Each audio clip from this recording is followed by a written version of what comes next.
নজর রাখবো পরবর্তী সংবাদে। জুমের ফসল এবছর ভালো হয়নি, তাই জঙ্গলের কচুতেই ভরসা, এমনটাই আক্ষেপ শোনা গেল অধিকাংশ জুমিয়াদের পক্ষ থেকে।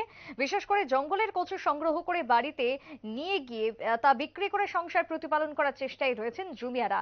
এমনটাই ছবি মুঙ্গিয়াকামি ব্লকের অধীন 18মুড়া এডিসি ভিলেজের অন্তর্ভুক্ত 47 মাইল এলাকা থেকে উঠে এসেছে। বিশেষ করে আয় উপার্জন করতে হবে, সংসার প্রতিপালন করতে হবে, খেয়ে বাঁচতে হবে, কিন্তু জুমের ফসল যে ফসলের উপর বা যে চাষের উপরেই ছিল একমাত্র ভরসা, সেই চাষ এবছর একেবারেই ভালো হয়নি। তাই জঙ্গলের কচু, জঙ্গলের যা যা সবজি রয়েছে তা দিয়ে চালাতে হবে সংসার, এমনটাই শোনা গেল এবার জুমিয়াদের পক্ষ থেকে। রীতিমতো দুর্দশা অবস্থা। তবে এই অবস্থা থেকে উত্তরণের জন্য প্রশাসন যাতে সাহায্য সহযোগিতার হাত বাড়িয়ে দেয়, সেই দাবি উঠে আসছে মুঙ্গিয়াকামি থেকে। কি অভিযোগ, কি আক্ষেপ রয়েছে জুমিয়াদের, শোনাবো। এটা কোন জায়গা?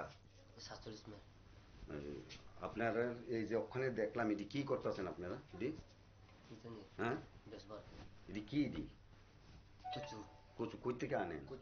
জঙ্গল থেকে। হ্যাঁ, তো জঙ্গল থেকে আনেন না?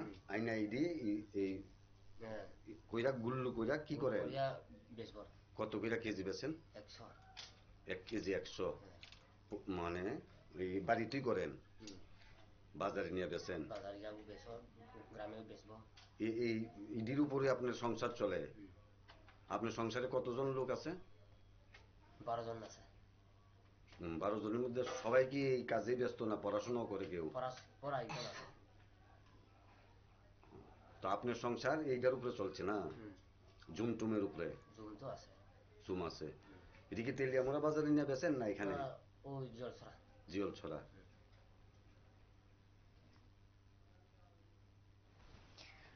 আপনারা শুনলেন জুমিয়াদের অভিযোগ, জুমিয়ার বক্তব্য। তবে সংসার প্রতিপালন করতে হবে এবং সংসার প্রতিপালনের জন্যই তারই বিশেষভাবে জঙ্গল থেকে যে সমস্ত সবজি পাচ্ছেন তাই তুলে এনে সংসার চালাতে হচ্ছে। তবে অন্যান্য বছর জুমের চাষ অধিক ভালো হয়, সংসার প্রতিপালন হয়ে যেত সেই চাষের সবজি দিয়ে। কিন্তু গত বছর প্রকৃতি কার্যত এতটাও বিরূপ ছিল না, কিন্তু এই বছর শুরু থেকে প্রকৃতির বিরূপ প্রভাবের জন্যই জুমের ফসল কার্যত নষ্ট হয়ে যাচ্ছে, এমনটাই অভিযোগ উঠে এসেছে জুমিয়াদের পক্ষ থেকে। ছোট্ট একটা বিরতির পর ফিরবো, সঙ্গে থাকুন।